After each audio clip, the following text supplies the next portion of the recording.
Hi, guys. Welcome back to Me and the Lord's podcast, Lovely Living Through Christ. It is so nice to have you here. If you are new, welcome. My name is Love. And if you are not new, welcome back. Thank you so much for coming back. So, in today's podcast video, we are going to be speaking about guarding your heart. Because in God's word, He says, above all else, guard your heart.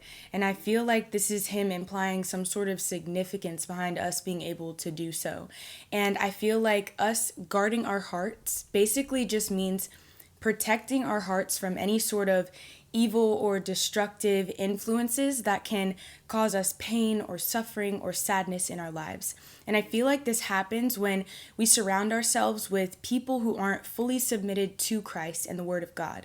Because if that is the case, then they are open and willing vessels to be used by the enemy to cause sadness, pain, or destruction in your life, sadly, right? And we'll be looking at three specific examples that I've picked out in the Bible, because all throughout the Bible, we can see that almost every single person who was betrayed by someone close to them. Someone that, from the outside looking in, you would even assume that you would think that they could trust them, right? So we have to be very, very mindful of the relationships that we're cultivating and the people that we're allowing to get close to us and the people that we share our secrets with or our weaknesses with. And one thing that I would like to preface is the fact that in Ephesians 6:12, God says that we do not fight against flesh and blood, but against the spirits and principalities of this world. So like I said, it's these people being used as vessels from the enemy. You know what I mean? So they're being used by the enemy. It's not they themselves. And I also believe that's why when Jesus was dying on the cross, He said, "Forgive them, Father, for they do not know what they do." So just remember that also as we go through, because this is not a matter of saying you can't trust anyone, because God does place people in your life who you are able to confide in and trust, but it's just a matter of being able to discern who those people are and who those people are not. Because throughout the Bible, God tells us to test the spirits, right? If a tree bears good fruit, they are a good tree. If they bear bad fruit, they are a bad tree, because a bad tree will not bear good fruit and a good tree will not bear bad fruit. So the three categories that we'll be focusing on today are family, friends, and relationships. So also people who may not have, stepped into their purity with Christ, right? So maybe it may be more so like a lover's situation, right? So we'll be touching on all of those categories today. And we're going to be starting out with family. So I wanted to start off with the story of Cain and Abel. And a lot of us know this story if we've read the Bible, right? It's very popular, even if you haven't read the Bible. But basically, Cain and Abel are Adam and Eve's sons. And basically, they both bring an offering to the Lord. So here are two brothers both bringing an offering to God, and Abel's offering is basically an offering of the firstborn of his flock and their fat. And then Cain's offering is an offering of the fruit of the ground. So after they make their offerings, God says to Abel that He is not only pleased with his offering, but He is pleased with Abel. And then to Cain, He says the complete opposite, right? So He's not pleased with Cain nor his offering. And so two things that I'd like us to note, like just really quickly, is the fact that I strongly believe that God knows the intentions of our hearts, right? So it was very specific when it said that Abel brought the firstborn, right, of his flock. So he brought the best of the best to God. And then as for Abel, it was a little bit less specific. So I feel like this is implying that he was not bringing his best to God, right? And not only that, but like I said, our heart postures when offering to God anything, He knows. So I feel as though He knows that with Cain, maybe his heart was not in a pure place when he was making that offering. Maybe he was only making the offering to receive from God, right? To get that pat on the back like Abel got, right? But Abel, I feel like he had a more like pure intentions with his offering to God. And I feel like God knows these things, and He does 100%. So it's the same thing with us in our lives. There may be two people making an offering to God, but God knows whose intentions are pure and whose intentions are not, right? Whose intentions are just for the people outside looking in, and whose intentions are genuinely to give to God out of just pure love and thankfulness just for who God is, right? So let's continue. Basically, what happens is after Cain gets very jealous and angry, and he goes to confront his brother Abel, and in doing so, he ends up killing his own brother, right? Because there was jealousy and anger. And in God's word, he says, be angry and sin not. And he tells us this because we're allowed to feel our feelings, right? But what he doesn't want is for our feelings, right? These unhealthy negative emotions to lead to us sinning against our brother or sister, right? So I think that that's another really important thing to note, because as soon as the enemy senses jealousy, envy, or anger, that's when he is knocking on the door and he's trying to break it down, to break in and use you as a willing vessel to harm someone that you love, or for someone to harm you, someone close to harm you. Because I strongly believe that what happened here was not an intentional thing. I think that it just happened. It was like more so like a jealous rage. It wasn't pre-planned, right? Or premeditated. I don't believe so, at least. But think about it. Cain went to go confront his brother Abel, and Abel trusted him enough to be alone in this field with him, right? And that's why we have to be very, very mindful of the type of fruit that is born from each tree. Because as soon as Abel sensed that jealousy or that anger from Cain, he should have taken a few steps back. You know what I mean? But because that was his brother, I'm assuming that he had a certain, trust for him, right? And I couldn't imagine, him even thinking that his brother could be capable or willing to do something like that to him, right? And I imagine the same thing for us in our relationships. And one thing that I want to note is that sometimes when people in our lives and our family members, when they see our willingness, right, and our love for God and our obedience to Christ and our willingness to lay down our lives, right, and submit to the will of God, if they don't have that same willingness, right, they can get very jealous, although they have the exact same opportunity to do so.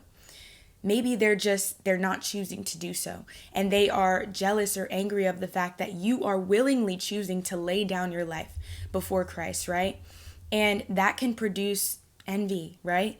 And so that obviously envy and jealousy and anger, as we can see, does not lead to good outcomes sometimes, right? So just being very mindful of the people that we're allowing to get close to us, even in our family relationships, sadly, So let's continue on. The next one is friendships. And you guys are probably going to think I'm weird and crazy for this, but just hear me out, okay? Saul and David, because in the beginning of Saul and David's relationship, it says that Saul favored David, and I'll get to why. So in 1 Samuel 16:22, it says, "Please let David stand before me, for he has found favor in my sight," right? Okay, so this is before they hated each other. And if you haven't read this, then we're gonna, I'm gonna provide you guys with some background. But basically, Saul is currently the king. And this is one thing I want us to note as we go through this story as well. And David is still at his level of shepherd, right? He's still just a shepherd. And Saul is the king. And this is when Saul is able to say that he favors David, right? So this is when he's beneath him, right? He's not doing as good as him in, worldly standards. So as we go on to read, we'll see that, King Saul, he starts to become very disobedient to God. And when God sees this, he basically just removes himself from Saul. And so Saul starts to go a little crazy, right? And in this situation, they bring in David to play music for Saul, because when David plays this music, it brings Saul a sense of peace and comfort, right? He doesn't feel like he's going crazy anymore when David is playing this music for him. And that is also why he favors David in this point in time, right? So basically, as we continue on, Saul's acting in disobedience. David is acting in obedience to the Lord, because in the story of David and Goliath, this is what comes up next. There's a giant man, basically, who is fighting for the Philistines. And for 40 days and 40 nights, he comes to the front of the lines and he's like, okay, if one of you Israelites defeats me, Goliath, then us, the Philistines, will become your slaves. But if you defeat me, then we will become your slaves. And so 40 days and 40 nights, no one steps up. And this is when Saul is still king, right? So you would think that Saul being the king, after 40 days and 40 nights, he would step up to the plate, right? And be like, you know what, guys, I'm the king. I'm gonna at least try. You know what I mean? But no, he doesn't. And so David is basically sent to go bring food to his brothers. And what happens is when he sees this giant basically threatening the Israelites, he's like, it enrages him. He's like, oh, heck no. I have the living God on my side. Like, you have a spear and you have all the armor in the world, right? But I have God on my side. So we will win this battle. And he steps up to the plate, right? He doesn't even wear the armor because he doesn't even like the way it feels and it fits, right? So he's like, he goes in with a slingshot and a rock and he defeats Goliath. And this is when Saul starts to look at him and he's like, who is this boy? And he starts to seek a closer relationship with him. And even in this point in time, we don't see much, jealousy or anger coming into play, right? He's just more so curious, is what it seems like at least. And he kind of, wants to get a little closer to him. And so as he's seeking this closer relationship with David, there's a woman and she comes and she sings a song. And this is what really pushed him to the edge, okay? Because this is as David's starting to climb up to Saul's level, right? So she sings this song and it says, Saul has slain his thousands and David his 10,000s in 1 Samuel 18:7. That's where Saul was like, okay, yeah, I can't take this anymore. And his jealousy breaks in, right? And he starts to see that although he's slain his thousands, David has slain his tens of thousands. And I strongly believe that is just because of, his close-knit relationship with the Lord and his faith in God. And I also believe that Saul knows this, and we'll get to why I believe that, because there's a verse that kind of implies that. But as we go on, this is when his jealousy starts to break in. And 2 times in 1 Samuel 18:10-12, we see that Saul tries to kill David. And you would think that after Saul attempts to kill David 2 times, that David would be like, okay, dude, you know what? We can't be cool anymore. We can't be friends anymore. But no, he doesn't. He literally continues to, remain in the same environments as him, the same vicinity as him, and still surround himself with Saul. And so obviously this gives Saul another chance to try and get even closer to him, right? Especially now that he sees his, just foolishness, complete foolishness is in ignoring the signs that were sent by God, right? You can't trust this man, okay? So now Saul basically goes and offers his daughter to David in marriage. Now, I want to relate this to our lives because some people will genuinely offer us gifts and whisper pretty little things in our ears so that we can feel close to them, so we can feel like we can trust them, so that we can feel like we can confide in them, right? And that they are, having our best interests at heart, right? But no. In 1 Samuel 18:21, it says, I will give her to him, that she may be a snare to him. So his only intentions with providing David with this gift is to cause destruction, pain, and suffering in his life. And the same thing happens with us when people are threatened, right, by the favor placed on your life by God. And not only that, just your relationship with God. Because in 1 Samuel 18:14-15, Saul says, and David behaved wisely in all his ways, and the Lord was with him. When Saul saw he behaved wisely, he was afraid of him. So his wisdom, and not only that, but the fact that in all his ways the Lord was with him, this made Saul feel very threatened. And the same thing can happen in our lives, sadly, So we just have to be very, very mindful, because this is what I feel like God is talking about in Matthew 7:15, where he says, beware of false prophets who come to you in sheep's clothing, but inwardly are ravenous wolves. Because on the outside, David's probably looking at Saul like, you know what? He tried to make it up. He gave me his whole entire daughter as a gift. Oh my gosh. How amazing is he? How great is Saul, right? But no, inwardly, he's a ravenous wolf. On the outside, he looks like a sheep, but inwardly, he's literally a ravenous wolf. And that's all he wanted. He just wanted to cause more pain and destruction and suffering in David's life. And we can see that he didn't have pure intentions with David. And so I just think that this is a really important story. And as you read on, we're not going to go any further, because the whole point of this is to just beware of false prophets, right? Beware of people who are only trying to get close to you to harm you, right? Beware. And when you see that they bear bad fruit, when people show you their true colors, believe them.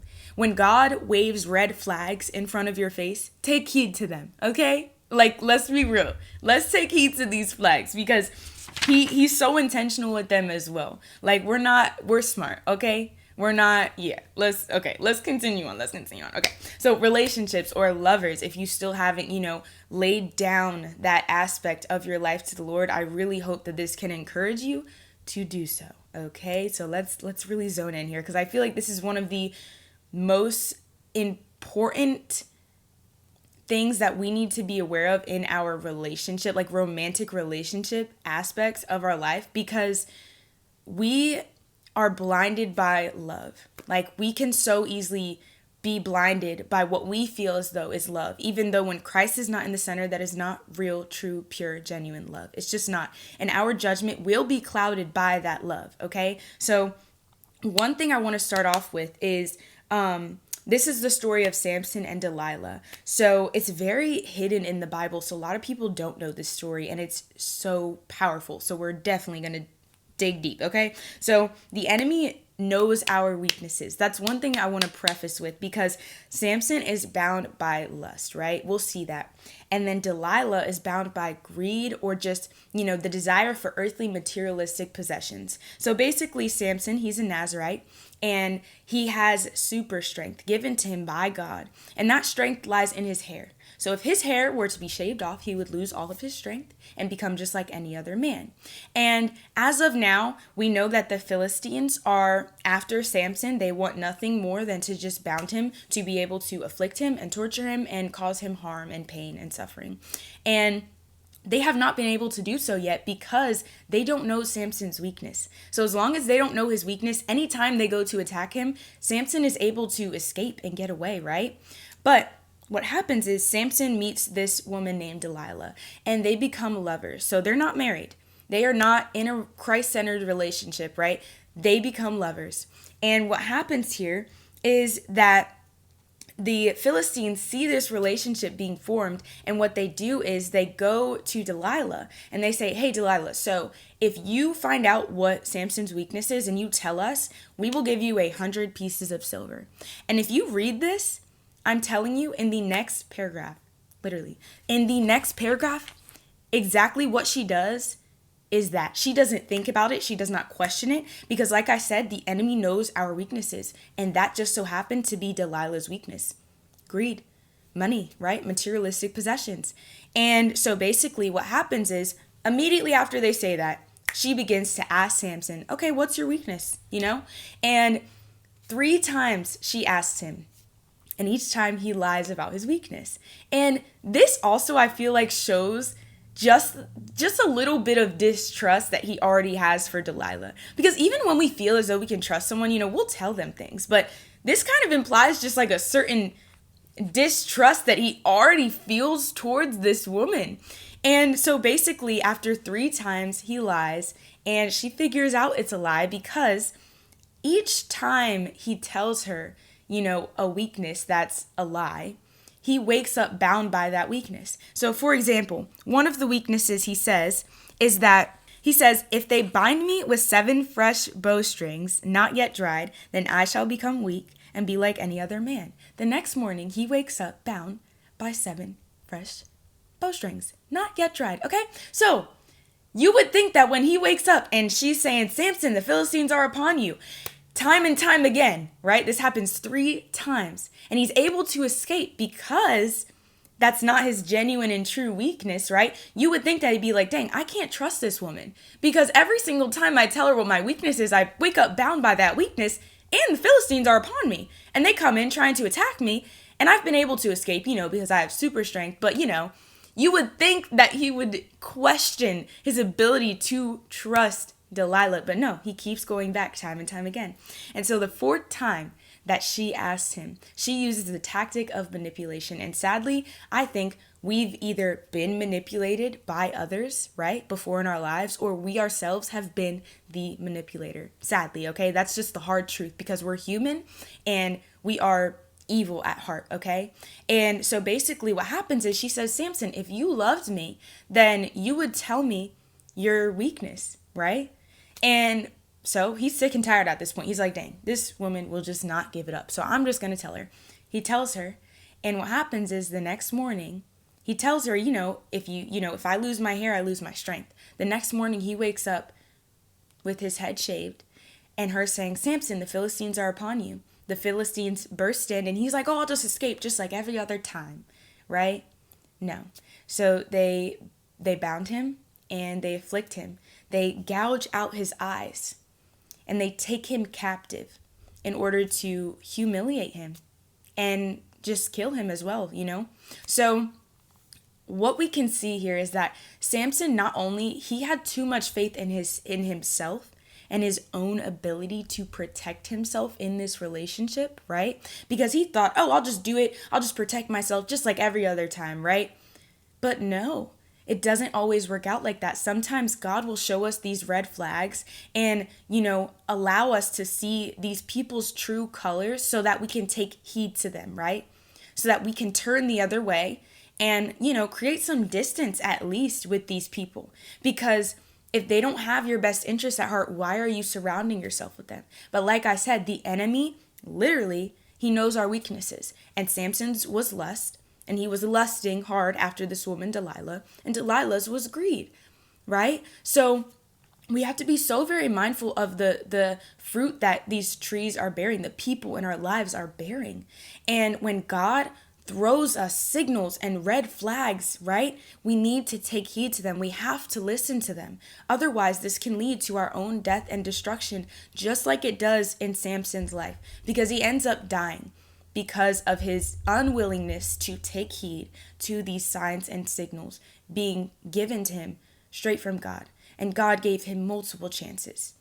And he decided not to take heed. He decided to try and protect himself. And not only that, but to allow himself to be driven by the lust of his flesh. And we ourselves cannot do that. We are called to live different, completely different lives than the people of this world. And that is how the people of this world live their lives. And that is also what that leads to. And that is also why God calls us not to live like so, right? So those are just some really, really important things that I feel like we should focus on in, deciding whether or not we should cultivate a close-knit relationship with someone, or whether we may just be called to minister onto that person, right? Or pray for that person. Not everyone is meant to be your best friend. Not everyone is meant to be your boyfriend or your husband, right? Not everyone, even if you guys are related by blood, is your real true family, right? So we have to understand these things when we are choosing people to confide our secrets in, right? Our weaknesses in, and just share certain aspects of our life with. That's all that I had for today. I do want to go ahead and pray really quickly. God, I just pray that you would allow us to be gifted with the discernment that you know that we so deeply need, God. It is hard to test the spirits, God. It is hard to tell a good tree by a bad tree.